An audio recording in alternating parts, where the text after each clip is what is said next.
இனிவரும் காலம் அதுபோல் இருக்காது. இந்த கொங்கு மண்டலத்தில் 2 கட்சிகளுக்கும் இந்த கூட்டத்தின் வாயிலாக எச்சரிக்கையாக கொடுக்கின்றேன், வேண்டுகோளாகவும் வைக்கின்றேன். வருகின்ற சட்டமன்ற தேர்தலில் அனைத்து இந்திய அண்ணா திராவிட முன்னேற்ற கழகத்தின் கூட்டணியாகட்டும், திராவிட முன்னேற்ற கழகத்தின் கூட்டணியாகட்டும், இந்த கொங்கு மண்டலத்தில் 5 நாடார்களுக்கு வேட்பாளராக அறிவிக்க வேண்டும் என்று இந்த கூட்டத்தின் வாயிலாக கோரிக்கை வைக்கின்றேன்.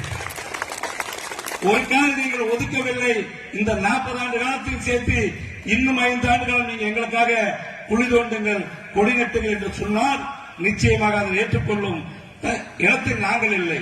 கேட்கும் இடத்தில் நாங்கள் இருக்கின்றோம், கொடுக்கும் இடத்தில் நீங்கள் இருக்கின்றீர்கள். எங்களது உரிமை கேட்பது, கொடுப்பது உங்களது கடமை. தயவு செய்து மீண்டும் எங்களை ஏமாற்றி பார்க்கலாம் என்று நினைத்தால் அதற்குண்டான விளைவை இந்த ஒட்டுமொத்த நாடார் சமுதாயம் சேர்ந்து உங்களுக்கு பாடத்தை காட்டுவோம். இன்னைக்கும் நம்ம நாடார் மகாஜன சங்கம் அண்ணாச்சிக்கு நான் கோரிக்கை வைக்கிறேன். இந்த நாடார் மகாஜன சங்கம் அமைப்பு ரீதியாக, கட்சி ரீதியாக ஒரு 10 ஆண்டு காலத்திற்கு முன்னால் நாம் கட்சியை உருவாக்கி இருந்தால் இன்று தமிழகத்தில் 10 அமைச்சர்கள், 25 எம்எல்ஏக்கள் நம்முடைய கட்சி கூட்டணிக்கு 2 கட்சியும் கொடுத்திருப்பார்கள்.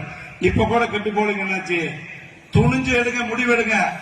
இந்த கொங்கு மண்டலத்தில் உங்களுடைய பார்வை தென் மாவட்டத்திலிருந்து கொஞ்சம் கொங்கு மண்டல பக்கம் அப்படி திருப்புங்க. இந்த கொங்கு மண்டலம் எப்படி ஒற்றுமையா இருக்க போறோம் மட்டும் பாருங்க.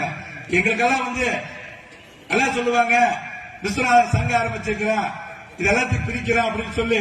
அப்படிதான் கிடையாது. நம்முடைய தாய் சங்கம் நாடார் மகாஜன சங்கம், அதிலிருந்து வரக்கூடிய ஒவ்வொரு வேறு கிளைகள் தான் நாம் எல்லாம். ஆலமரத்தை தாங்கி நிற்கக்கூடிய விழுதுகள் தான் நாம் எல்லாம்.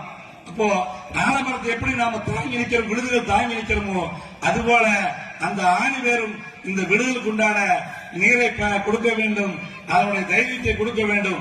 நான் இருக்கின்றேன், நீங்கள் முன்னால் செல்லுங்கள் என்ற உத்தரவாதத்தை அண்ணாச்சி கொடுக்குவானால் இந்த சட்டமன்ற தேர்தலில் 20க்கும் மேற்பட்ட வேட்பாளர்களை இந்த கொங்கு மண்டலத்தில் நிறுத்தி அத்தனை பேரையும் நம்மால் ஜெயிக்க வைக்க முடியும்.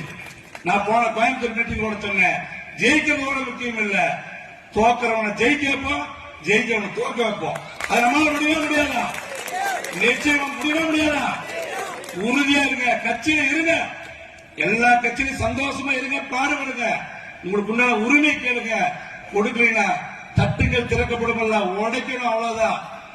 நான் ரெடியா இருக்கேன்.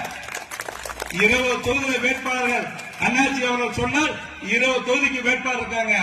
நிச்சயமா கோபி தொகுதியில வெற்றி வகை சூட முடியும். 1 லட்சம் வாக்காளர்கள் கொண்டது இந்த கோபி